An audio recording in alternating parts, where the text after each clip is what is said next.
Saya tak tengok drama Melayu leceh, bau dak tampar iklan bersambung.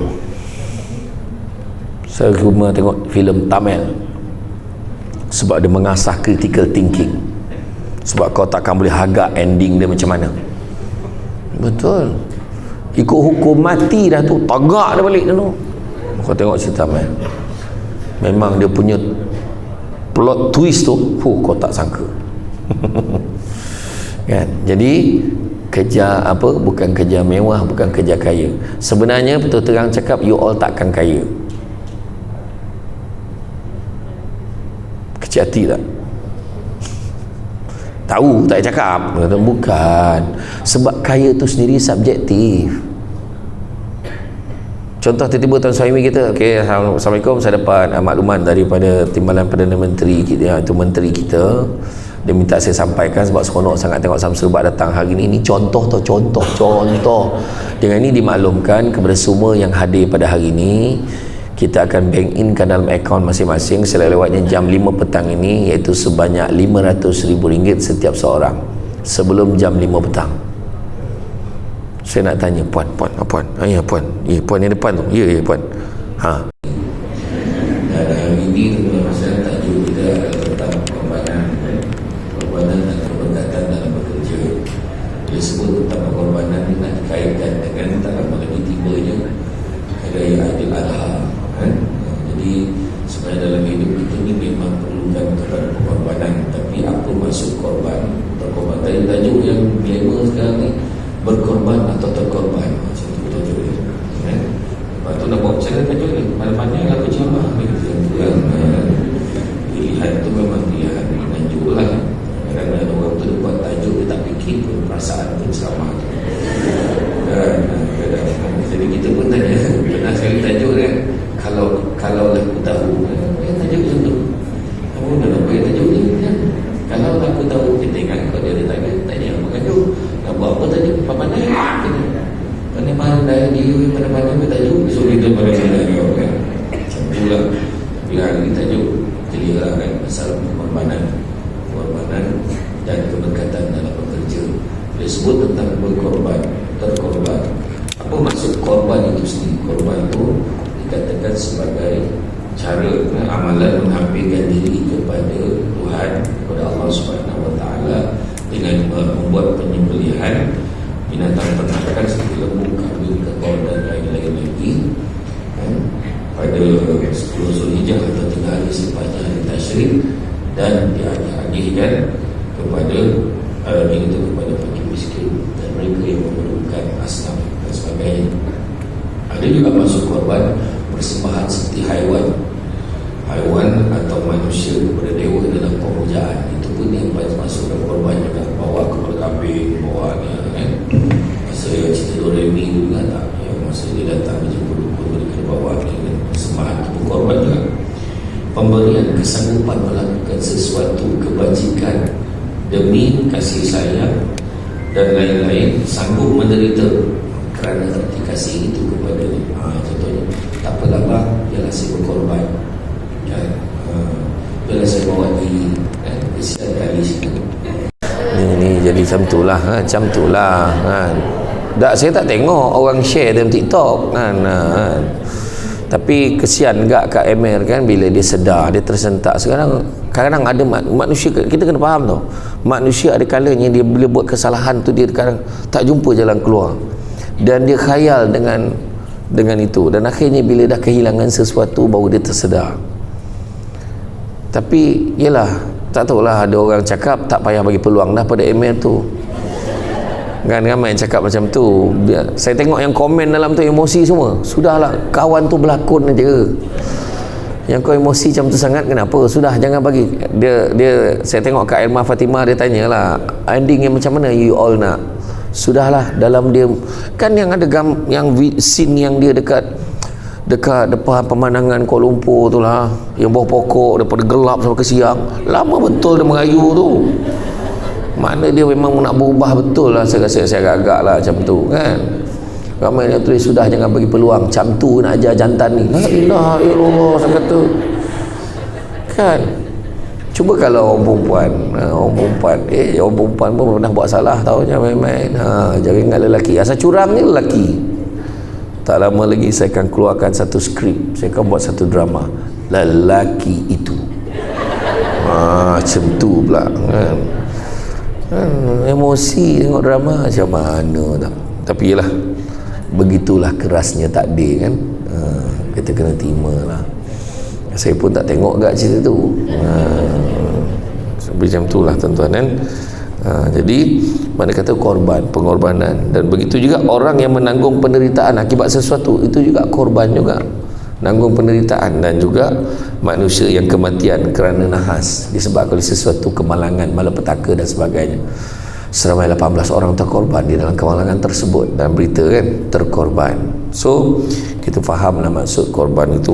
Jadi dalam bekerja ni pun kita kena berkorban juga kan. Dalam bekerja pun kita kena berkorban. Kerana apa? Kerana tidak ada perkara dalam dunia ni yang datang begitu sahaja. Yang datang dalam dewan ni, yang bekerja ni pun saya yakin dah melalui pelbagai fasa sebelum dapat bekerja di Kementerian Peladangan dan Komuniti, di Putrajaya Prisin kan, duduk kat prisin-prisin ni kan. Sebelum ni ada yang pernah kerja kilang, ada pernah kerja kedai, ada pernah buat sesuatu. Ada orang yang baru ni merasa naik pangkat sebab dah bertukar bos, baru merasa. Ada orang tu kalau bawah bos ni memang asyik dia je kena, tak apalah berkorban ya tu kan. Kadang-kadang ada orang tu dia je overtime, orang lain tak nak, dia je overtime. Lepas tu bila dia naik pangkat orang marah. Kan? Itu hidup kita. Dalam bekerja ni memang ada pengorbanan. Kalau tak ada pengorbanan itu orang kata tidak ada, orang kata tak ada lah, orang kata tak ada feel lah hidup ni kan. Hidup ni memang kena ada ujian, kena dugaan kan, macam tu. Macam tu lah, macam kita nak memilih orang, fikir panjang ni sebelum nak duduk depan kan. Sebab tempat duduk depan kosong, ada fikir mana nak duduk depan ni. Hanya orang yang berkorban je duduk depan, ataupun yang lambat datang. Macam tu lah, yang lambat datang duduk depan biasanya. Macam tu kan. Memang macam mana pun. Dan percaya cakap saya, walau apa pun yang saya sebutkan, dia akan tetap mempertahankan tempat duduk itu. Dia tak akan duduk di depan walaupun dia tahu depan dia kosong. Tengok kan, tengok tak bergerak, tak ada apa, tak ada perubahan yang dibuat. Nampak kan saya dah kata macam tu kan. Alhamdulillah ya situ. Itu semangat yang kita nak. Nampak tak? Sebab kata nak tengok Samsul debat dekat-dekat, dapat tengok. Kan? Alhamdulillah. Tapi yang lain masih lagi macam tu. Cuba tengok. Saya akan usik poin ni sampai kesudahan. Kau tengoklah. Selagi kau tak penuhkan depan, kau tengoklah kan. Kan? Tengok orang perempuan. Bagus sebab dia memang dah tak ada pilihan. Dia kena duduk depan. Okay. Apapun itulah dia prinsip kan, prinsip. Dan sudah tentunya yang duduk di meja VIP tu kan, dahsyat dari orang kan. Maknanya bawah sana bank Islam, yang belakang tu kaunter apa tu. Okey, makanan dah ada ke? Kalau ada makanan ni makruh ceramah lama-lama ni. Kan? Tapi tak apalah, kita sambung. Jadi mana kata bila kita tengok pengorbanan dalam integriti itu sendiri adalah semua perkara-perkara yang baik. Sebab bila sebut integriti kita terbayang apa? Sebut integriti kita terbayang apa?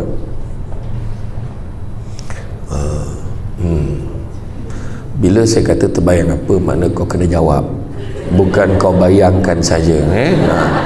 Saya tanya, bila sebut integriti, you all terbayang apa? Apa dia? Amanah. Lagi? Bertanggungjawab lagi. Amanah dah sudah. Ya? Tekun. Lagi? Lelaki memang tak boleh cakap ke? Saya pernah ceramah dekat satu masjid kat Kuala Pilah, ceramah maulud. Selawat apa makcik? Makcik selawat apa? Selawat apa? Makcik seorang tu jawab. Ceramah lah, tanya pula. Dah kena marah pula aku tanya soalan. Dahsyat samsing makcik ni weh. Kan? Tapi dahsyat. Biasa penceramah kalau tanya dia jawab balik semula. Tapi betul lah tu. Tekun, amanah. Malahan ada tadi yang sebut tadi seorang tu tersebut, tapi dia macam tak yakin. Rasuah dia sebut kan. Tapi sebenarnya integriti ni adalah payung kepada semua benda-benda baik. Payung dia, bawah dia tu ada, itulah isu tekun, isu amanah, bertanggungjawab, isu menangani gejala rasuah. Tapi kadang dia ni tak ada integriti ya. Orang kadang orang terbayang, mana dia rasuah lah. Tak, dia bukan hanya rasuah semata-mata, tapi dia lebih daripada itu. Untuk makluman, kadang orang sebut integriti dia terbayang SPRM. Sebenarnya dah ada IIM, Institute Integrity Malaysia, ada. Kita ada tekad 2008 dulu nak memerangi rasuah dan juga perkara-perkara yang menyalahi amalan SOP standard dan juga tata kelakuan di dalam pejabat. Itu sebab kalau kita tengok, Nabi sendiri sebut satu standard tentang integriti. Nabi kata apa? Allah sangat suka. Kepada yang non-Muslim pun boleh ambil. Nabi kata apa? Dia kata Allah sangat suka hambanya kalau melakukan satu amal pekerjaan dilakukan dengan baik, teliti dan sempurna. Itu Nabi letak standard tu, baik, teliti dan sempurna. Mana semua benda baik itu adalah integriti. Jadi salahnya heran pula kita tengok kan, asal dia kerja lambat sangat, biasalah Melayu. Asal kerja dia macam ni, Melayu biasa. Kontraktor Melayu, saya sengit kontraktor Melayu, kau tak tahu ke? Kan orang kaitkan macam tu, minta maaf cakap lah kan. Tapi sebenarnya Melayu memang macam tu. Tetapi bila Melayu plus Islam plus agama kita ni sepatutnya jadi lagi baik, bukan jadi lagi teruk. Nampak tak? Jadi kalau didefinisikan, kalau kita lihat definisi integriti itu sendiri, dia bermaksud kejujuran, ketelusan, keutuhan. Kejujuran, ketelusan, keutuhan, kekukuhan, itu adalah merupakan integriti. Semua benda-benda baik adalah integriti, dan dia bersandarkan juga pada prinsip ihsan.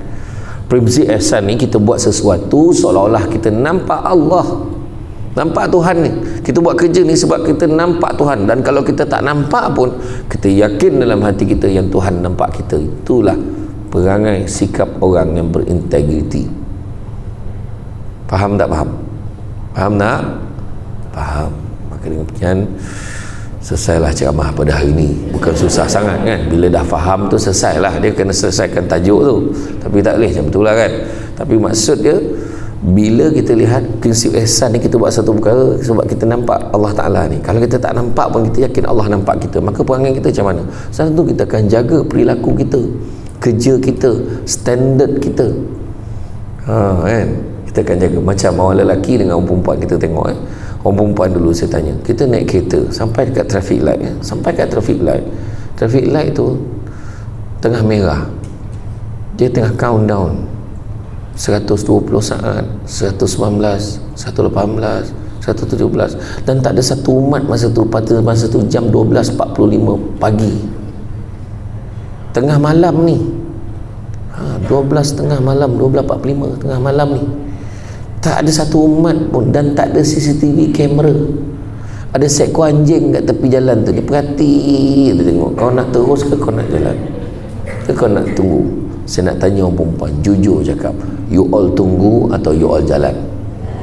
Jalan. Okay, saya tanya orang lelaki, you all tunggu ke you all jalan? Tunggu. Tengok beza lelaki dengan perempuan. Kita boleh nampak tau. Ini bukan apa saya tanya tu, terang je tadi.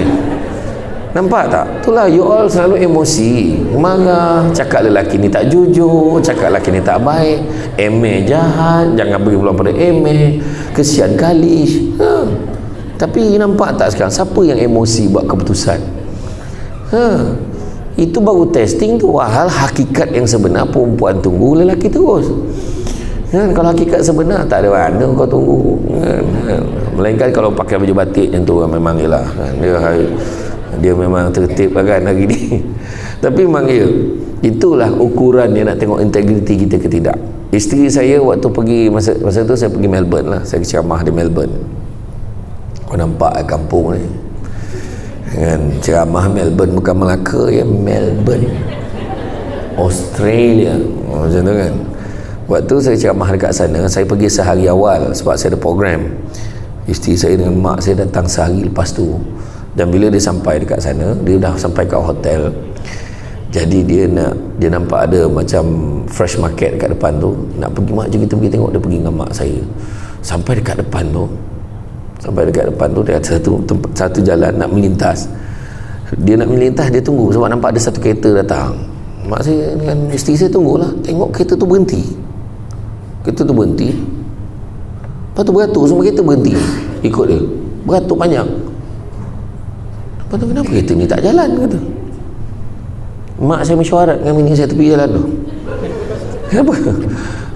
Kenapa tak jalan ni? Tengok. Lepas tu dia tak ada pula suruh, tak ada pun, dia relax je nak tengok attitude orang. Lah mak dia suruh melintas lah, isteri saya kata. Lalu mak saya dengan isteri saya melintas.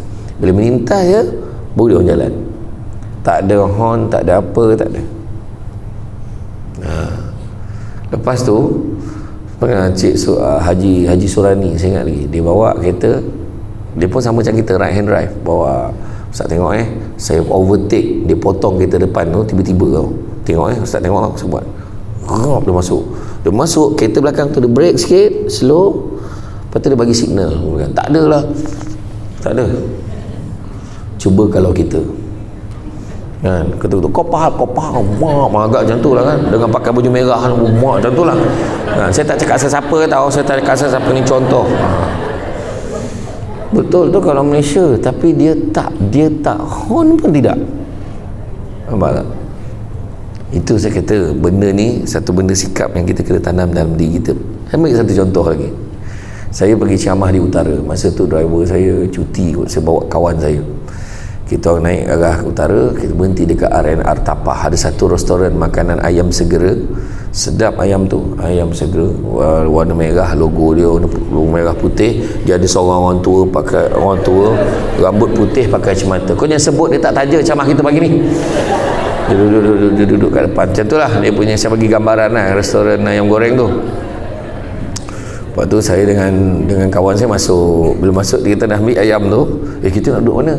Nampak ada 4 orang Mak Saleh tu tengah duduk dekat satu meja tu. Jom kita duduk sebelah dia.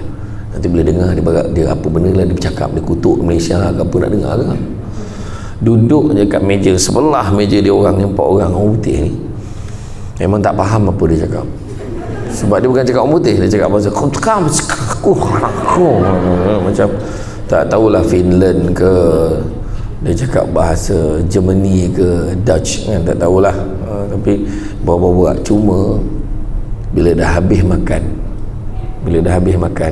dia kutip balik ayam-ayam, tulang-tulang ayam tu dia letak kat dalam pinggan. Kemudian dia 4 orang ni angkat dulang, pergi kat tempat sampah, buang sampah, susun pinggan dan dia letak dulang dan dia basuh tangan. Dalam restoran tu pada ketika itu hanya 2 saja meja bersih, iaitu meja dia dan meja aku. Itu pun sebab aku nampak dia buat tadi. Nak beritahu, itulah attitude yang kita kena betulkan di kalangan orang kita. Bukan semua, yang kebanyakan itu tinggal tak apa, dia terfikir ada orang akan kutip, ada orang akan ambil kan? Macam cawan dekat meja depan tu, kita tengok sekarang kat meja VIP tu kan? Kejap lagi mesti bersih, sebab attitude kita di Kementerian Perdagangan dan Komoditi ni lain. Dia akan clearkan meja kenduri. Cuba tengok meja kenduri, kadang-kadang tinggal kan, kena tak apa, ada orang bersihkan, ada orang kutipkan. Tak, kita kena clearkan. Ajar anak-anak kita buat macam tu, bermula dengan diri kita sendiri. Macam tu maksudnya. Itulah sebenarnya integriti. Segala perkara-perkara yang baik, akhlak yang baik, itu adalah integriti. Kekayaan yang paling besar adalah akal, kemiskinan yang paling besar adalah bodoh, keburukan yang paling buruk adalah terpesona pada diri sendiri, dan semulia-mulia perbuatan adalah akhlak yang baik. Saya ulang balik, kekayaan yang paling besar adalah akal, kemiskinan yang paling besar adalah bodoh, keburukan yang paling buruk adalah terpesona pada diri sendiri, dan semulia-mulia perbuatan adalah akhlak yang baik. Itu sebab kita hari ini menuntut ilmu. Sebab apa? Sebab kekayaan yang paling besar, ilmu. Kain songket benang sutera, lilit sebalit buat selempang. Ilmu yang banyak jadi cahaya, walaupun sikit menjadi terang. Itu sebab kita kena belajar. Kan? Cantik teluk pantainya landai, tambat perahu tepi kuala. Biarlah buruk kain yang dipakai, asalkan penuh ilmu di dada. Saya pantun ni memang saya, tu sebabnya saya akan dengar pantun orang. Pantun MC pun saya dengar betul-betul. Sebab hari tu ada satu program tu, dia boleh cakap tu, dari Segamat pergi ke Kuantan, singgah di Lipis beli berangan. Masalahnya kau Segamat pergi Kuantan, kau jumpa Kuantan dulu, macam mana kau singgah Lipis? Kan? Yang paling teruk tu dari Seremban pergi ke Melaka, singgah di Perlis, kau ikut jalan mana? Kan? Lampau dia orang ni, buat pantun asal bunyi aja. Dari Seremban pergi ke Sabah menaiki basikal, gila apa? Kan? Allahu Akbar. Kadang-kadang dia orang ni janji dia bunyi kan, jangan. Samsul Ubat ni dia sebagai, dulu masa saya jadi debater dulu, saya jadi third speaker. Jadi third speaker ni kita cari kesalahan pihak satu lagi, bidas itu sebab saya mudah kesan kesalahan orang. Kan? Penceramah kita pada hari ini tidak perlu diperkenalkan lagi. Beliau dilahirkan ni kau perkenalkan lagi buat apa? Contoh macam itulah kan. Dan macam tadi bagus. Tibalah masa ini tunggu-tunggu, kan? Berjalan-jalan di atas titi, di ujung balai nampak cahaya. Sudah lama kita menanti, akhirnya mikrofon ni sampai kat saya. Macam itulah kan. Jadi bagi pantun-pantun yang baik-baik. Bila pergi meminang anak dara orang pun kita berpantun. Kan? Datang biar nampak muka, balik biar nampak belakang. Makan sirih berpinang tidak, pinang ada di kota Melaka. Makan sirih mengenyang tidak, tegah dek budi dengan bahasa. Itu sebab orang meminang tepak sirih mesti ada depan, walaupun kau tak makan. Kau ambil juga sirih tu, buat gulung-gulung, lipat-lipatkan, sambil-sambil bincang. Lepas tu bau-bau sikit. Iya. Orang tu dulu kalau kau tak bawa tepak sirih memang tak berunding lah. Jangan main-main. Dia biar yang lain kau tak bawa hantaran pun tak apa, jangan kau tak bawa tepak sirih, memang tak berbincang orang tua tu. Itulah. Tapi kalau orang tu tak biasa, jangan kau berpantun pula. Kan? Dia tak biasa berpantun, dibantai berpantun, lari palung orang tu. Berpantun pula dah, kan? Tak payah. Orang kata kat mana anjing menyalak, kat mana biawak manjat, kat situ anjing menyalak. Sesuaikan ikut kebudayaan tompek tu. Kan? Hajat di hati nak memetik bunga di taman. Bunga yang mana pula? Dia pakai bahasa berkias. Bunga yang dah lama tak dipetik orang. Berlari mak budak tu, malu dekat dapur tu, sebab dia rasa sebab dia paling lama sekali di rumah tu yang tak kena petik. Kan dah salah faham.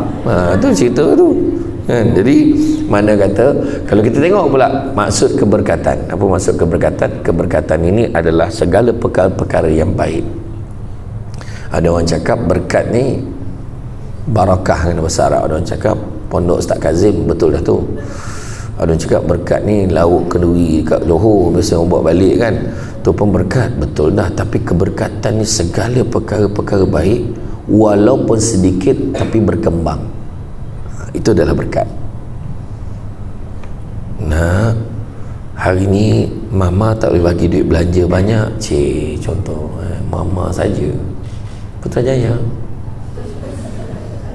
mama tak boleh bagi duit belanja banyak tau. Mama boleh bagi RM1 je hari ni. Kampung Lonik mama menyampah betul. Mana kampung? Umbai dia. Tak apalah, nak mama lah, glamour kan. Nah, ambil RM1. Lepas tu mama, tak apa mama, duit ni Alung masuk dalam tabung. Kenapa? Alung puasa. Allah, tengok kita bagi sikit je. Berkat dia, anak puasa. Petang tu pukul 5 balik. Mama, kenapa? Ni result PSA. Tengok, ya Allah, anak mama dapat nombor 3 dalam kelas. Penggal depan bagi nombor 1 tau. Okey, nanti Alung cuba. Nampak? Sikit tapi berkembang. Ada orang duit banyak, rumah besar, bilik berlambak, tapi kadang-kadang anak melantun-lantun bangangan. Bukan sikit-sikit, banyak betul lah. Macam tu lah kan, macam tu. Tak apa hal, tak siapa diikut macam tu lah. Dah. Tak, bukan saya kata dalam kategori khas tu. Maksudnya memang dia memang tak tahu kenapa, apa masalah, apa tu melawan nak main aja.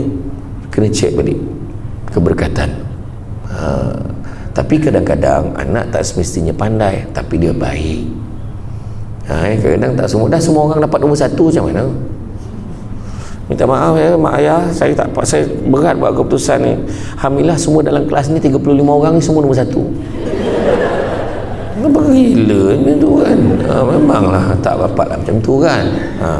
Jadi keberkatan dalam bekerja, kita kena ingat nak mencapai kejayaan ni, akal tadi yang pertama tadi. Lepas tu keburukan yang paling buruk adalah terpesona pada diri sendiri, pergerasan bagus, pergerasan elok kan. Keburukan yang paling buruk adalah terpesona pada diri sendiri. Suara kau ni, kalau kau nak menyanyi, kau bagikan kawan kau, saudara mara dekat-dekat dengar dulu, okey tak okey. Kau jangan mengaku satu dunia suara kau sedap. Suara, sampaikan satu datuk artis ni sebut, dia bercakap pun tak sedap, petah lagi menyanyi, kata kan. Bayangkan. Saya tak cakap ni bukan artis Malaysia, ni Zimbabwe ke mana tak. Betul, keburukan yang paling buruk. Contohlah orang yang tak cantik rasa diri dia tak cantik. Orang ni cantik sebenarnya. Orang yang cantik tapi rasa diri dia cantik, orang ni tak berapa cantik. Orang yang cantik rasa diri dia tak cantik, ya Allah cantiknya dia. Tapi orang yang tak cantik rasa diri dia cantik, kau boleh bayang tak betapa buruk dia perangai dia kan? Macam tu lah. So merendah diri, sebab korban ni merendah diri, berkorban merendah diri nak dapatkan keberkatan. Macam kita masuk bahagian korban kan, siapa yang masuk bahagian korban dia dah start dah, tak potong kuku, ada yang puasa kan. Memang ini dia merendah diri, dia ikut dia perintah Allah SWT, merendah diri. Macam Nabi Ibrahim lah. Nabi Ibrahim bila dapat perintah suruh sembelih anak dia, bukan satu benda yang mudah. Kenapa bukan perkara yang mudah? Pertama, anak memang susah lah kan. Masalahnya Nabi Ibrahim dan Siti Hajar berpuluh tahun kahwin, susah nak dapat anak. Tu sebab ujian tu Allah bagi dekat Nabi Ibrahim. Dah lah payah dapat anak, dah dapat anak tak duduk sekali pula tu, berpisah duduk jauh. Sebab Nabi Ibrahim kena menjalankan kerja dakwah. Dan bila berpulang duduk sama, tak berapa lama duduk sama, baru nak berkasih sayang, dapat pula perintah Allah suruh sembelih anak tu. Tu ujian dia. Baru je kerja dah kena buat macam-macam. Baru je datang kat kementerian ni, tu you kena buat ni, you kena buat ni. Kita dah lah budak baru, kenapa kita je kena kan? Tu tak, korban tu sampai kat situ. Nabi Ibrahim siap tanya kepada Siti Hajar, wahai Siti Hajar, aku dapat mimpi supaya sembelih anak kita, apa pandanganmu wahai isteriku? Maka kata Siti Hajar, seandainya mimpimu itu tidak ada serta dengan perintah Allah, maka anggaplah ia sebagai mainan tidur. Tapi seandainya tidurmu itu, mimpimu itu disertai dengan perintah Allah, maka laksanakanlah ia wahai suamiku. Macam cuba kalau kita bandingkan mimpi Nabi Ibrahim dengan mimpi kita, memang tak boleh banding lah. Kalau suami kita lah dapat mimpi tu, dia cakap kita, abang tadi dapat mimpi kena sembelih anak kita untuk korban, apa respon korang lah? Tidur tengah hari mampu orang pula pahal pula, ada sound macam tu lah, agaknya lah kalau kita kan. Tapi tak sama. Sebabnya kalau ada orang kata mimpi Nabi Ibrahim tu mimpi setan, orang tu tak baca sirah, tak dengar sirah tu sampai habis. Kemudian tanya pula pada Nabi Ismail, anak dia sendiri, wahai Ismail, ayahanda dapat mimpi supaya menyembelih kamu untuk korban ini, apa pandangan kamu? Maka Nabi Ismail kata, wahai ayahandaku, seandainya itulah perintah Allah, maka laksanakanlah ia, sesungguhnya aku tergolong di kalangan orang-orang yang sabar. Cuba anak kita cakap macam tu, test. Halo, ayah dapat mimpi kena sembelih kau untuk korban ni, apa pandangan kau lu? Macam ni lah ayah, rasa-rasanya elok ayah sembelih hangah daging lebih sikit. Dia akan mengelak untuk diri dia sendiri. Dia suruh sembelih hangah daging lebih kan? Tak sama. Tu sebab merendah diri dengan Allah.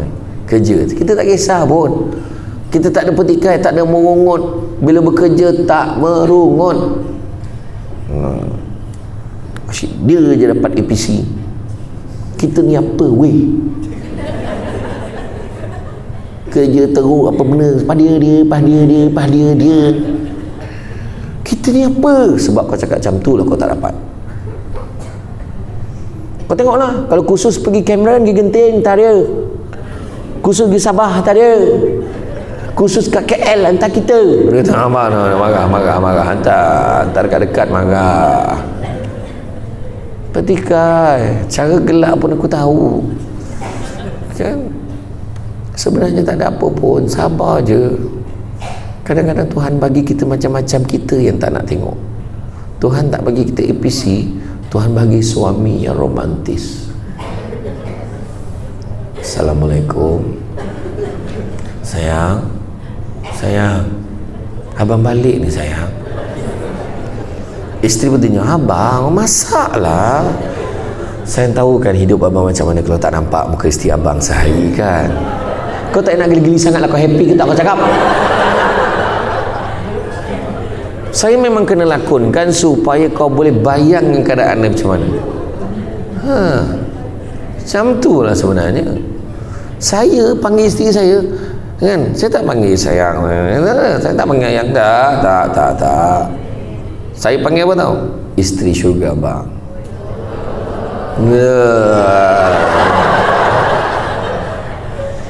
Iya. Ada soal, kalau kenal Ustaz Haji Nur Azami, yang imam besar Masjid Besi Putrajaya. Dia kalau bahasakan isteri dia, Long, dia kalau ajak saya, Long, malam ni minum Long, boleh?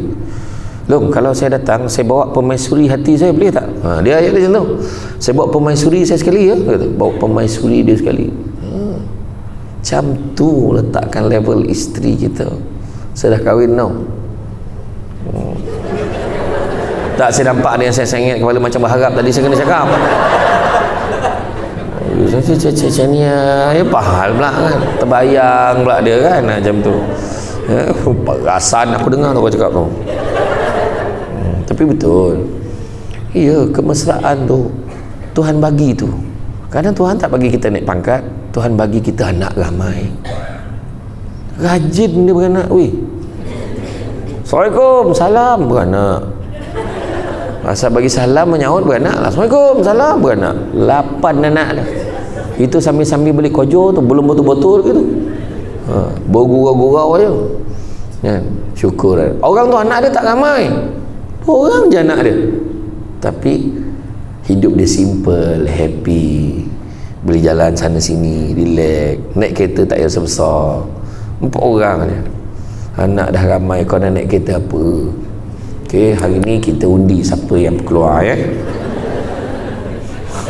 Agak macam tu lah. Kalau naik kancil tu gili-gili ambil oksigen, keluar kat tingkap tu. Iya. Tapi pada yang anak ramai pula, syukur. Sekarang ni macam susah sikit, tapi dah besar besok terkejap. Jangan risau. Anak seorang-seorang akan tinggalkan rumah kita. Tapi hikmah dia bila dah besar semua. Assalamualaikum dalam grup family. Assalamualaikum semua. Ni mama nak beritahu, sekarang dah masuk 25 hari bulan. Masih ada yang belum bank in duit bulan ni. Lepas tu ada star bawah, sila abaikan notis ini sekiranya bayaran telah dibuat. Tren masuk. Bayangkan 10 orang anak, seorang 500, tak 5,000. Itulah kau orang perempuan. Satu lagi, jangan gemar-gemar tutup kilang. Tutup kilang 3 cukup. Badan sakit. Nak tutup kilang, bincang elok-elok dengan pengurus. Pengurus kalau dia jumpa tapak baru, jangan main-main. Dia akan umum terus, cawangan baru dibuka. Jangan main-main. Kan, iya kan, tu dia. Sebab kadang-kadang sebenarnya orang perempuan dia kena tahu kenapa badan dia sakit. Sebab dia tak ikut pantang orang dulu betul-betul. Orang dulu pakai barut tu, ikat kat tiang tu, betul tiang pusing tu perut tu, baru badan kau shape cantik. Susu badan anak pun lagi cantik. Tu yang saya kena dulu tu. Masa tu saya ceramah dekat Jempol tu, terkejut aku macam, puan, apa tajuk ceramah ni? Masa tu tak ada PA, awak drive, awak call. Apa tajuk hari ni? Kelebihan penyusuan susu ibu. Dia kata pre-emergency. Aku tahu apa hal tajuk tu pula. Nak buat macam mana dia nak start kat, tolong sampaikan tajuk tu. Terkejut aku. Aku pun panik aja. Telefon Ustaz Nur Azman, telefon Ustazah Hazlina tu, kawan-kawan ni apa, tolong bagi tahu maklumat-maklumat masa tu. Dah ada tu, saya pun yalah, rupanya hari tu hari penyusuan susu ibu sedunia. Aku pun dah dapat maklumat tu, dah semangat ni. Sampai dekat dewan tu, yang datang semua tu tua. Apa dah buat ni? Semua dah expired. Aduh, hai. Daripada nak semangat nak cemat. Tu yang dia kata, rupa-rupanya salah satu, kalau susukan anak, susu badan dia orang perempuan tu akan lagi cantik. Tetapi kaedah dia, benda tu mesti macam ni, tampung anak. Kalau dia lenguh pun macam tu. Nampak dia macam tu, pandang macam tu, dia grip tau, semua grip. Bukan grip budak tu, badan kita tu akan grip elok, cantik, posture kita duduk. Tu mana ada orang sekarang ialah pemalas. Macam mana badan kau nak lawan, melambak semua lah. Iya, dengan paut-paut kau. Habis betul ni, cakap betul. Saya bukan kata nak apa, ni nak beritahu betul, petua. Orang tua dulu. Tapi kenapa saya sampai ke situ tadi? Okey, tak apa. Jadi mana kata dalam kita bekerja perlukan pengorbanan dan nak cari keberkatan. Tu saya kata tadi, jangan heboh pasal kita tak dapat tu. Sebab apa? Dalam bekerja ni pertama kena sabar. Sabar. Tak naik pangkat, sabar. Ni sabar. Kena marah dengan bos, sabar. Kadang bos ni dia marah, dia cepat lupa, kita yang ingat. Dia lempar fail kot depan kita, nah ambil, tak berguna apa otak kau fikir pun kau tak faham. Dia marah kita. Seminggu lepas tu, macam mana? You okey? Lama tak nampak? You besar? Ada masalah apa ke? Dia boleh tanya macam tu. Kau balik file tepi aku tadi. Nampak tak? Tapi ada bos-bos macam tu. Bos dia terlalu banyak fikir. So kau jangan ambil hati sangat. Tu biasa. Kan? Kena sabar. Kedua, syukur. Syukur sebab walaupun sekecil-kecil nikmat, kita kena syukur. Kan? Kita duduk ni maknanya kita ada kerja. Ada orang kat luar sana bawa file folder tengah fikir nak kerja apa. Kita ni masih ada kerja. Syukurlah. Tahu? Kita ada kerja. Dan hari ni adalah momen yang paling menggembirakan. Betul tak? Pagi ni sebab ada program syamah seperti ni, maknanya tak payah kerja. Kan? Kau duduk dengar je kan, minta-mintalah biku satu kan. Jadi dah plan dah nak makan kat mana, nak lepak kat mana lepas ni. Macam khusus 3 hari 2 malam ni, aku tak tahu ke perangai kau. Habis tengah hari last tu kan, dia tanya, kau balik office tak? Kalau tak balik sesama kan jangan kau yang pula balik, kita orang balik ni, kan jangan kau balik office lah. Benda ni berlaku kat kebanyakan kementerian, kecuali Kementerian Perdagangan dan Komoditi. Kan contoh macam tu lah. Betul? Syukur kita ada kerja. Syukur hari ni dapat tengok Samsul Rebat. Ya Allah, Samsul Rebat. Saya lalu tadi, walaupun saya lalu menonong kan, telinga saya tangkap tu apa kau cakap. Saya dengar tadi, tinggi weh. Saya dengar tadi. Kau bandingkan dengan Tuan Saiful salah kat lagi Tuan Suhaimi dia lebih kurang, saya tinggi sikit je. Setinggi saya 183 cm. Saya punya ketinggian 6 kaki 2. Puas hati. Bukan aku minta daripada kecil macam mana, memang pelahi panjang macam tu. Adik-beradik saya semua Samsul, kecuali seorang perempuan, Syamira. Tu yang kecil tu kembar lagi perempuan, Syamsul Hafizi, Syamira Hafiza. Tadi saya dengar ni, dalam TV nampak tua seorang lagi. Saya maafkan. Saya maafkan juga, tak masalah. Okey je, tak masalah, tak ada kecil hati pun. Syukur, saya syukur je, tak masalah. Dan terima kasih pada Bank Islam kerana sudi menaja program pada hari ni. Saya dah lama dah cakap nak t-shirt yang ada go tu, logo go kan, t-shirt. Aku dah banyak kali ceramah dah, satu t-shirt pun tak dapat Bank Islam. Saiz double XL double XL. Kau beritahu lah dengan siapa, Juraimi ke siapa, kau punya bos Bank Islam nombor 1 pun beritahu. Lepas tu akhir-akhir ni nombor PIN payah sangat nak keluar, tak tahu pasal. Tapi bagus, bank Islam ni bagus. So kena tengok betul. Sekarang ni siapa pergi haji cocok duit, tak ada charge. Pakai ATM sana, tak ada charge. Tadi dah explain dah tadi. Lepas tu kad bank Islam sekarang cantik, dia fancy, gambar dia macam kad Starbucks tu, dia ada macam gambar. Ada gambar tim Malaysia tu kan, cantik baju. Corporate ada logo FM kan. Ada logo FM, lepas tu cantik. Baju corporate korang tu pun cantik lah. Double XL double XL. Macam tu lah. Dia kena cakap macam tu. Biasanya macam tu baru dapat, insyaAllah. Tapi bank Islam bagus. Bukan nak cakap apalah, serius. Sebab bank Islam sekarang ni dia punya tema corporate dia sekarang bila masuk, selamat datang ya cik, selamat datang. Itu tu. Dia macam restoran ayam segera tadi tu lah. Kadang terperanjat, terlepas mop budak tu, papa selamat datang macam tu budak tu lah. Cuba kat rumah kau buat macam tu kan, nanti saya happy man. Syukur dengan apa kita ada. Dan begitu juga hikmah. Ketiga, percaya pada hikmah. Tak apalah, aku tak dapat ni, aku dapat benda lain kot, macam tu. Kita tak dapat, kita dapat anak pandai-pandai. Kita dapat ni, kita dapat isteri yang pandai masak. Bukan semua orang dapat tu. Isteri orang Negeri Sembilan pula. Ya Allah, hari-hari merondang, masak lemak cili api, berasap telinga kan. Dapat pula bini orang Pahang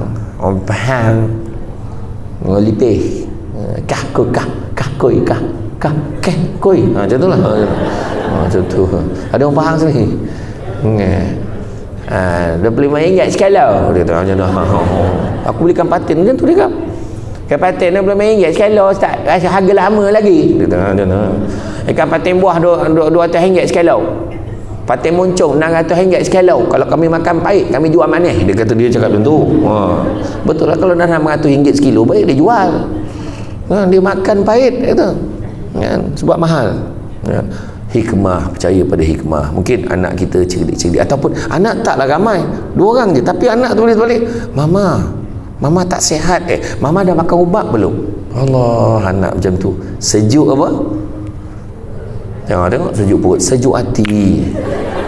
Sejuk perut ni kombong ke tu?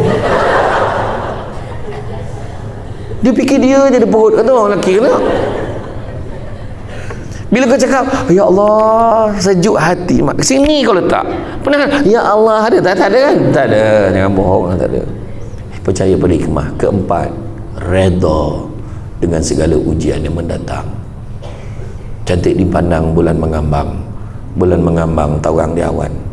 Kalau dah hidup namanya orang, takkan lari daripada ujian dan dugaan. Itu dia. Dan yang kelima, ikhlas.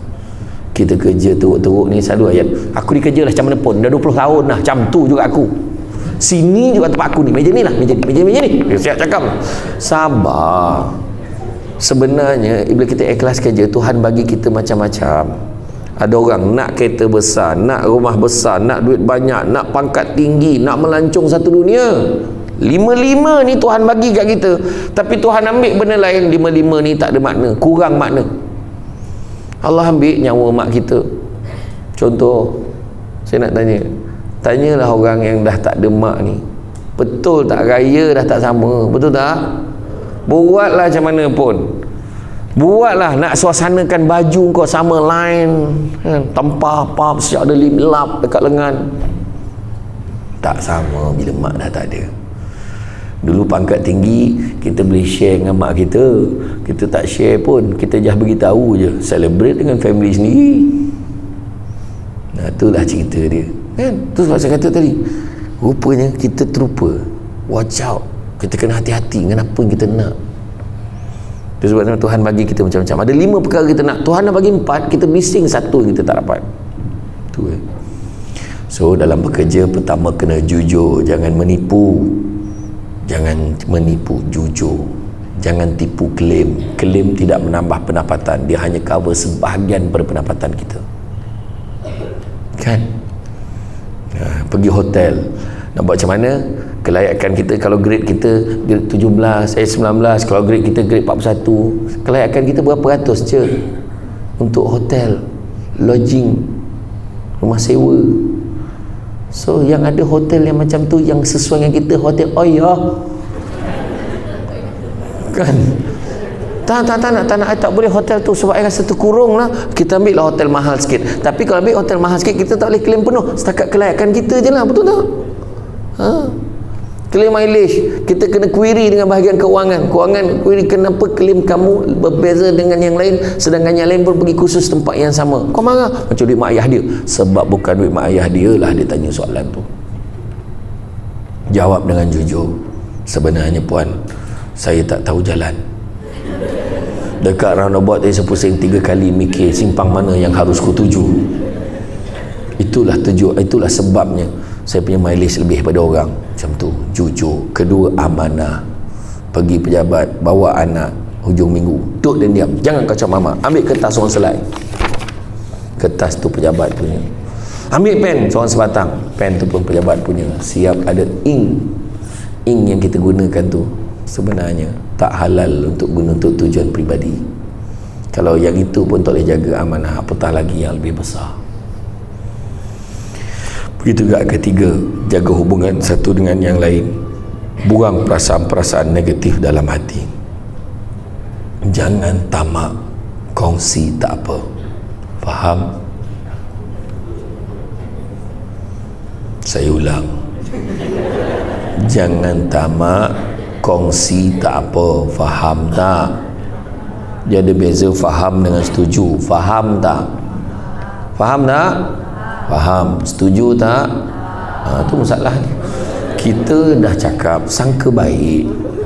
Kenapa? Dia contoh kongsi maklumat tadi yang disampaikan oleh Tuan Fauzi tadi tentang Bank Islam tadi. Share, jangan tamak seorang-seorang. Kongsi, ada duit lebih, sedekah, itu pun kongsi. Saya ada sebut kongsi suami? Tak ada kan? Negatif je dalam kepala tu. Saya dah sebut pasal Kalis dengan Emir tu tadi, awal tadi kan? Jangan tamak.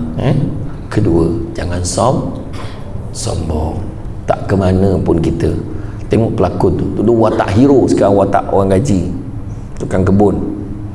Tengok penyanyi tu, dulu penyanyi hebat, sekarang masuk Gegar Vaganza minta nyawa nyanyi lagu sendiri kan? Dah layan air batu banyak kan ya? Dah makan macam-macam makan, dah lama tak training, suara tak jaga, besar. Lepas tu menangis bila terkeluar. Alah, tak? Sampai masa, hui, dia nombor 1 kat pejabat tu, nombor 1, kau jangan main-main, pangkat tinggi tu. Tiba-tiba kat masjid kat ujung tiang ni, pencet. Sampai masa, betul tak? So kita kena terima hakikat tu. Kita takkan selama-lamanya berada di atas. Saya dulu pernah bergelar pengarah undang, legal advisor, nombor 1 dalam pejabat. Sampai masa ada kad pesara, tunjuk dekat hotel dapat 10%. Ya, macam mana? Kena terima hakikat kan. Sekarang bekerja ni pun kena syukur, terima apa juga keadaan. Saya tak tahu ni bayar berapa pun saya tak tahu. Saya okey je. Bank Islam saya dah ada akaun kat sana, saya okey, dia orang tahu nombor akaun saya berapa. Saya tak pernah tanya, tak ada. Tu yang dulu waktu saya ceramah sekali tu, saya dapat bayaran. Memang saya ceramah dekat Johor, dapat bayaran. Dia bagi, wah, berat ni, alhamdulillah, start rezeki cash. Sampai dekat Bank Islam dekat Kota Tinggi tu, dekat Bandar Penawar, saya kata, berhenti jap, sebab saya memang akan bank in cepat dalam bank, sebab saya tak boleh pegang duit banyak. Orang perempuan boleh bau,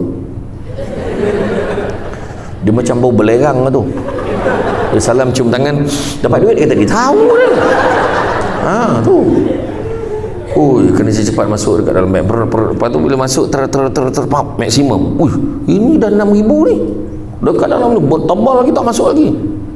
Saya pun masuk terap 3-4 kali. Orang belakang dah bising tu. Kita tahu kan, berapa 30,000 bayaran untuk Samsul Bat, 1 jam 30 minit.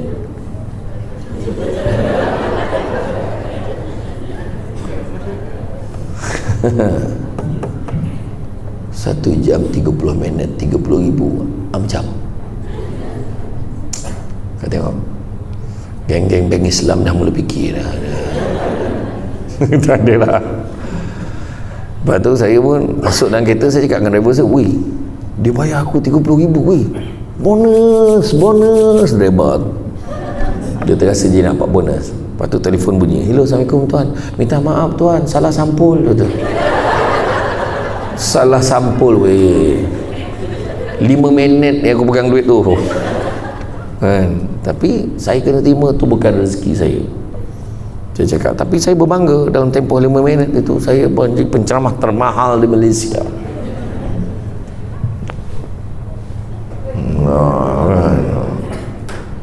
Ya, bila tanya saya, Tuan tolong Tuan, salah sampul. Macam mana salah sampul lah? Rupa-rupanya bahagian keuangan bagi duit dekat dia, nak ambil duit penceramah semua dalam ni. Tu ayat dia, duit penceramah semua dalam ni. Dia ingat semua duit penceramah. Rupanya duit penceramah pagi, saya ceramah petang, pagi tu ada 2 slot penceramah tu pun tak bayar lagi. Duit caterer tak bayar lagi, sewa dewan tu tak bayar lagi. Banyak lagi payment tu, termasuklah payment saya.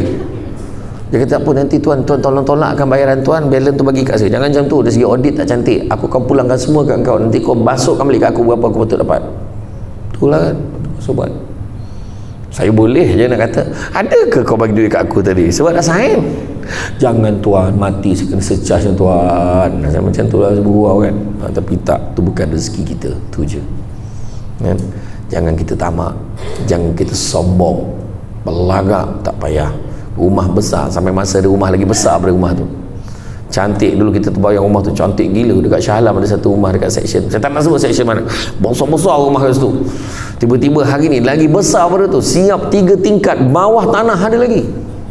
Saya pergi kat rumah satu Datuk Seri tu, gila mahal katnya rumah ni. Datuk adalah, nasib baik dia bagi diskaun. Saya baik dia bagi diskaun. Lepas diskaun berapa? 5 juta 5 juta lepas diskaun. Harga barang saja dalam rumah 3 juta. Renovate, renovate asyik baiklah 1,5 je, 1,5 je. 1 juta sekarang. Kau bayangkan kalau kau yang duduk dekat Putrajaya yang ni, kita kan lebih kurang kan, kita duduk sini, tiba-tiba dia jual rumah harga 2 juta. Kau rasalah tolak gaji kau tinggal berapa? Buatlah loan 30 tahun, tak apalah 40 tahun lah, 40 tahun buat loan. Memang dah tak ada apa, tinggal dah kat gaji kau tu. Rumah kau tu memang aircon pun tak pasang, wayar terjuntai macam tu kan. Kipas tu hook aja kan. Kau tak pasang kipas dah, memang tak mampu dah pakai kipas hati dia dah, tak apa tau. Bang, jom makan bang, pergi kat dinding. Jilat kat dinding tu. Tak boleh makan lah. Macam tu lah kira. Kan? Ui, gila mahal. Saya pergi kat rumah ada satu Datuk Seri dekat Petaling Jaya. Agaknya mahal rumah Datuk ni. Tak adalah. Masa saya beli dulu murah lagi. Masa tu baru 4 juta. Aku salah tanya ke dia salah jawab je kak. Ada satu rumah Datuk dekat Kajang. Dia bagi saya makan, dia satu kopok tu tak makan. Sedap tak kopok ni? Sedap. Itulah isteri saya pun cakap sedap. Tu yang kita orang beli kilang tu. Apalah kau beli kilang dia? Kalau dah sedap kau beli banyak, kau bagi semua orang rasa. Okey lah tu kan. Tapi macam tu lah bahasa dia orang. Dia bukan belagak, tu bahasa dia. Kita ni yang tak berapa ni tak usah belagak, tak usah, syukur dengan apa yang kita ada. Abang tengok orang tu bercuti pergi UK tahu, UK. Kita ni asyik-asyik Yuban Ulu Bendul. Dia UK, dia pergi Yuban. UK Yuban. Suami pun jawab, sayang, biarlah dia orang pergi UK, kita pergi Yuban. Yang penting kita bersama kan. Abang ni saya ke sehari bekerja, hati abang ni seksa sangat memikirkan isteri abang ni. Bila abang jumpa ni barulah kata rasa reda. Nyawa abang seolah-olah bernafas tau. Selama ni abang tak bernafas ke? Tak, memang tahan je nafas tu. Tengok, romantik tu lagi, betul tak? Kau mana kau nak? Kau nak tak kaya dan suami kau sibuk, kau jumpa dia pun dalam setahun sekali je? Nak tak macam tu? Cakap nak tak? Ada yang nak tu. Gila betul janji dia duit, berambus lah kau. Itulah kan. Itulah kita kadang gemar nak benda yang kita tak dapat macam tu lah. Yang ketiganya, jangan dengki. Dengki bahasa Melayu, bahasa Arabnya hasad punya teruk di Malaysia ni, dua-dua pakai. Hasad, dengki, dua-dua pakai. Dia simple je. Kalau ada sahabat kita dapat kegembiraan, kita tak rasa apa, makna dengki dah ada. Dia dengar dia dapat anak ni, malah ramai yang beranak ke hospital tu kan dia seorang, la ilah Allah, teruk betul. Itu confirm dengki. Dengar-dengar dia naik pangkat, tak apa dijilat dia bos tu. Ada je ayat dah. Dengar naik pangkat, ya ke? Alhamdulillah, sebab papa boleh minta tolong dia. Dia dengar apa? Bos kita tu dapat pergi haji tu, ya aku nak jumpa dia lah, minta dia doakan aku, biar aku nak pergi juga. Bos, nanti papa doakan saya dapat pergi tau. InsyaAllah. Dah daftar belum? Belum. Daftarlah dulu. Nak pergi tapi tak daftar lagi. Siapa yang baru daftar ini, insyaAllah boleh pergi haji kalau tak ada paparan melintang pada tahun 2148. 3 kali mampu hidup tak boleh pergi tau. Mampu hidup belum mati lagi 3 kali jam tu. 3 kali kan. Jangan dengki dengan orang kan. Biarlah dia baik. Dah tua kahwin lagi. Jangan. Biarlah dia dah tua dia kahwin kan. Mungkin dia nak cari teman, makan bersuap kau. Kat mulut abang tu telinga tu tak nampak mengangur ingat mulut, rupanya telinga lah. Ilang siat. Tapi macam tu lah romantiknya kan. Okey, seterusnya percaya pada hikmah. Ada hikmah di sebalik sesuatu. Tanam tabu di tepi rumah, cabut ubi sampai ke akar. Kalau hidup membaca hikmah, selaut garam terasa tawa. Kemudian bertanggungjawab. Jangan kita bekerja, jangan suka menyalahkan orang. Tanggungjawab. Kenapa tak saya ni saya ni korban? Okey, salah saya. Mengaku memang salah saya. Nah, ni gemam menyalahkan orang. Macam cerita bangau. Kenapa bangau kurus? Ikan tak timbul. Kenapa ikan tak timbul? Rumput banyak sangat. Lampu rumput panjang. Kebau tak makan. Kenapa kebau tak makan? Perut dah sakit. Kenapa perut dah sakit? Nasi mentah kenapa? Kayu api basah besar. Hujan turun kenapa? Katak panggil kenapa? Nampak? Tuan Saimi, dia orang hafal lagi lagu tu. Aku saja test saja beria muka masing-masing nak mengingat lepas ni apa ya. Agaknya yang hujan lebat tiba-tiba baru ni berapa ekor katak panggil tu katnya. Tapi sebenarnya lagu tu mengajar kita jangan menyalahkan orang. Dalam banyak-banyak binatang ada satu binatang yang paling gentleman, ular. Bila tanya pada ular, kenapa kau nak makan katak? Ular menjawab sambil merundung tepat pada mata yang bertanya, memang makanan aku. Dan jawapan hujungnya dah dipadam oleh Jabatan Arkib Negara. So what? Dia kata. Saya tanya lagi kan. So macam tu lah. Kenapa tak siap kerja? Tuan-tuan, minta maaf, memang salah saya lalai, saya cuai. So tuan, sekarang tuan nak saya buat apa? Itu yang paling baik sekali. Dah, ngaku je. Okey, seterusnya respon positif. Nampak satu sekela keluar, notice board kita keluar. Mulai beberapa bulan, semua staf tidak dibenarkan begini, semua staf tidak dibenarkan minum macam ni, semua staf hendaklah macam ni, semua klaim mestilah dia submit sebelum ni, hendaklah dalam bentuk ni, mesti format macam ni. Oh, tengoklah kau. Benda lah nyusahkan orang ni, mati lebih baiklah. Apa benda ni? Dia tak faham kita ke? Apa marah kat notice tu. Yang ada satu dialog lagi kita dengar, tak apalah kau yang muda-muda ni buatlah, akak dah nak pencen, yang seorang lagi pula kan. Ayat yang biasa dengar tak? Kita pun tengok. Kepada yang nak bersara sila abaikan notis ni. Tak ada pula. Ayat tu dia pakai kan. Cuba positif. Sebab masyarakat pengurusan tertinggi dah meeting dah benda tu sebelum keluar sekela tu kan. Terima dengan positif. Dan yang last sekali, ikhlas dalam bekerja. Tentu ada kelebihan-kelebihan tentu Tuhan akan bagi dekat kita. Dan akhirnya yang kita nak kejar adalah keberkatan dalam rezeki kita kan? Kita ikhlas ni sebab nak capai berkat. Buat kerja dengan baik. Apa maksud ikhlas? Membuat sesuatu tanpa mengharapkan balasan, wa imma perkataan terima kasih pun tidak diharapkan. Tapi ayat orang kita pelik kan, aku tolong dia ikhlas weh, dia terima kasih pun tidak. Ayat tu pernah dengar tak? Macam mana? Terima kasih pun dia tak harap. Sebab orang dulu, terima kasih banyak, tak ada apalah kau ni. Bak, ikhlas. Bak, malahan dia sama sekali tidak mengharapkan pengiktirafan manusia. Yang diharapkannya hanyalah daripada Tuhan saja. Tuhan mungkin tak bagi kita naik pangkat, Tuhan tak bagi APC, tapi Tuhan bagi kita keluarga. Kalau tanya saya kan, saya harap sangat tiba-tiba malam tadi ada orang beritahu saya, Ustaz minta maaf Ustaz, program besok batal. Ya Allah, kan best kalau batal program hari ni. Aku boleh rehat kat rumah, layan movie kat rumah, sandar. Betul, Samsul debat ceramah hari-hari, dan yang susah nak batal program. Itu kalau dapat batal, saya tak tengok drama Melayu, leceh, baru nak tampak iklan bersambung. Saya cuma tengok filem Tamil sebab dia mengasah critical thinking, sebab kau takkan boleh agak ending dia macam mana. Betul, ikut hukum mati dah tu, tagak dia balik tu. Kau tengok cerita Tamil, memang dia punya plot twist tu, kau tak sangka. Kan? Jadi kerja apa, bukan kerja mewah, bukan kerja kaya. Sebenarnya betul terang cakap, you all takkan kaya. Kecil hati tak?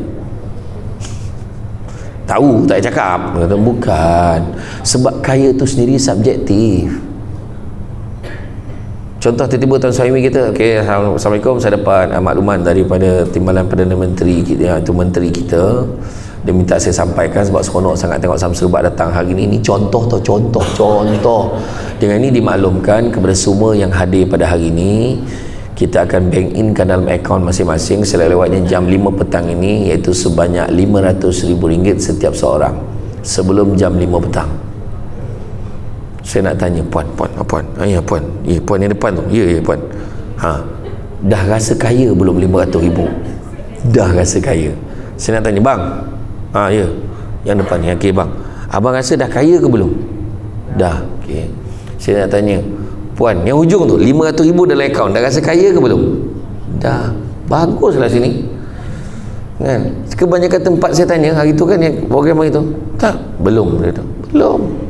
Ada orang cakap RM500,000 tu tak kaya lagi, ada orang cakap 500 tu kaya. Dan kau bayangkan bila menteri umumkan, bagi menghargai jasa penyawat awam, umumkan insentif kewangan sebanyak RM700. Menteri pun dia tepuk meja kat parlimen tu. Menteri tu cuba, kalau aku umum kau punya allowance 700, cakap dengan menteri tu, aku minta ucapan aku ni, aku bagi kat menteri, aku tak kisah. Betul, RM700. Kita last dapat 1 bulan gaji ketika zaman Dr. Mahathir Mohamad jadi Perdana Menteri kali pertama. Last dapat setengah bulan gaji zaman Pak Lah, dan hampir dapat setengah bulan, lepas tu tak jadi pula, tukar kerajaan, tak jadi pula bagi, jadi 500 balik semula. Nah, cukup-cukup lah bagi kaitan kerajaan ni. Tapi bila umum 700, 3 respon penyawat awam. Respon pertama, baik, tak yah seorang tu. Respon yang kedua, okey lah, pada dulu 500 naik 200, okey lah tu. Yang seorang lagi berlari pergi ke mesin ATM tu, cucuk tak ada lagi, belum lagi, baru umum. Dia punya berharap sebab nak tukar kasut sekolah anak dia. Dia dah janji nak bawa family dia makan pada setengah orang, 700 tu besar. Tu sebab saya kata kekayaan itu sendiri subjektif. Nabi sebut anak-anak Adam kalau diberikan 2 lembah emas, nescaya akan minta lembah yang ketiga. Tetapi Nabi juga cakap, cari rezeki yang halal, kerja dengan ikhlas. Kerana apa? Cari rezeki yang halal, sesungguhnya yang halal itu cukup buat kamu. Dan Nabi juga sebut, manusia yang paling kaya rupanya boleh kaya. Manusia yang paling kaya adalah manusia yang merasa cukup dengan apa yang dia ada. Maka ada 7 tanda keberkatan rezeki. Yang pertama, sikit rasa cukup, banyak boleh kongsi. Tapi pada orang yang rezekinya tidak berkat, sikitnya tidak cukup, banyaknya tidak puas, seolah-olah minum selautan air tetapi dahaganya tak pernah hilang. Kita sikit cukup, banyak boleh share, boleh sedekah, boleh masuk korban dengan Yayasan Budi Ehsan Malaysia. Contoh YBIM, tekan je link terus masuk korban, bukan promote, lebih kurang. Contohlah kan. Iya, Yang kedua, rumah tangga rasa bahagia. Suami balik menyanyi, indah sungguh panorama. Isteri kat dapur nyaut, bagai pulau ni warna. Anak, ulala, bahagianya keluarga. Suami balik nampak isteri tengah basuh pinggan, dia pegang tangan isteri dia. Sayang, dah pergi ke dalam, dah masuk dalam, biar abang sambung.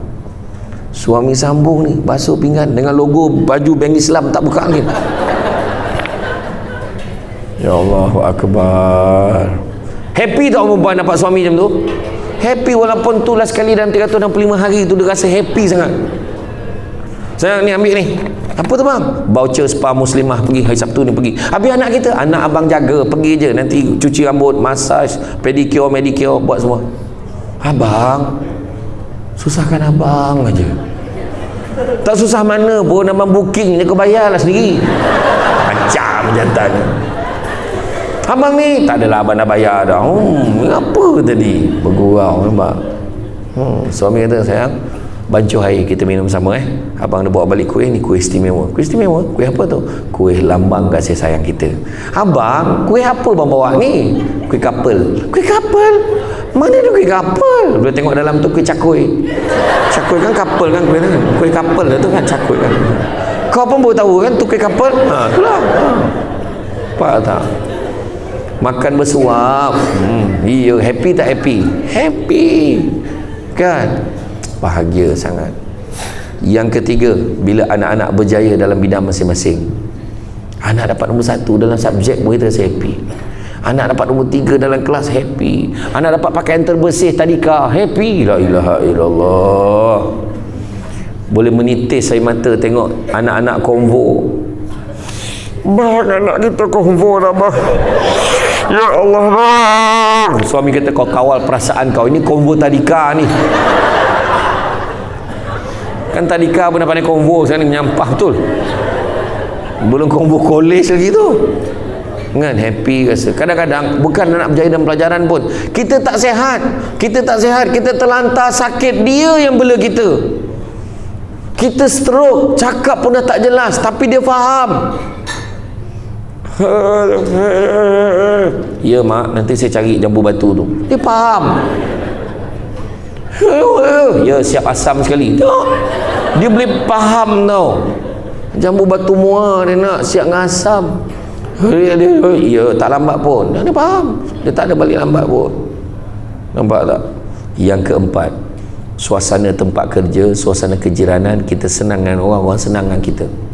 Itu juga tanda berkat rezeki.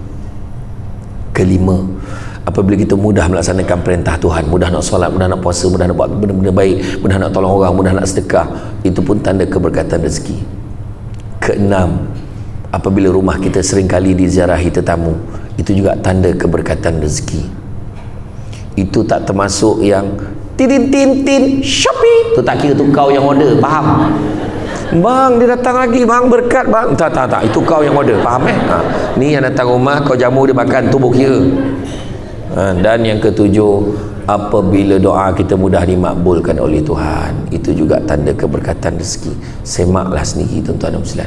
Jadi satu je, dalam bekerja ni kita tak boleh kerja sendiri. Tak ada manusia boleh hidup sendiri dalam dunia ni, betul tak? Tak ada manusia boleh hidup sendiri. Sebab kita perlukan orang lain. Ada orang boleh hidup sendiri, tukang gunting tak boleh gunting rambut sendiri, doktor gigi tak boleh cabut gigi sendiri, melainkan kes-kes terpencil Mr. Bean. Kan? Pakar bedah pernah tengok bedah sendiri,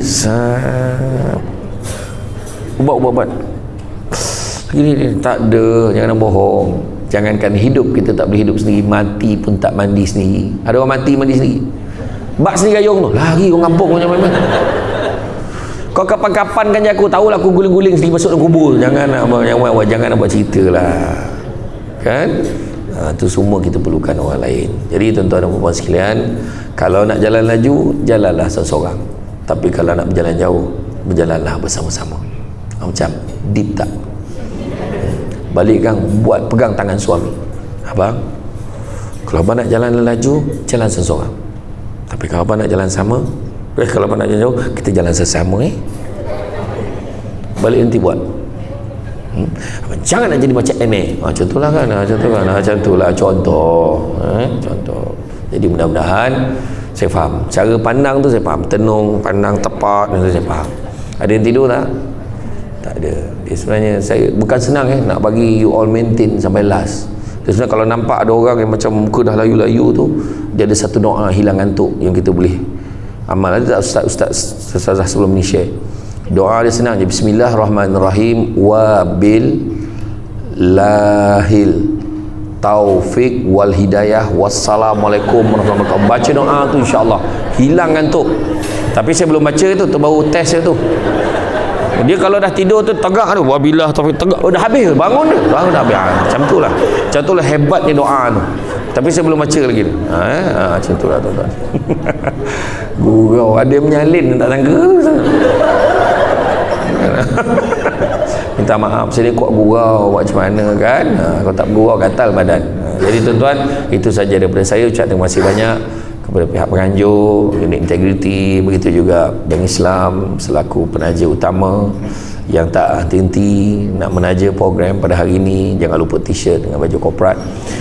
Dan begitu juga terima kasih banyak kepada semua yang hadir pada hari ini. Bak kata orang, sepandai-pandai tupai melompat akhirnya jatuh ke tanah jua. Walaupun perkongsian sudah tamat, mudah-mudahan meresap ke dalam jiwa. Cantik dipandang rumah penghulu, kayu tu okey dari papan, alang-alang menuntut ilmu, seperti pasir kembang kalah menjadi intan. Budak-budak membawa galah nak menjolok buah berangan, kalau dia silap dan salah dikata tidak, dicaci jangan. Tenang-tenang air di laut, sampan kelok Merdeka Tanjung, hati terkenang mulut menyebut, jasa baik pihak penganjur menyebut hari ini rasa nak junjung.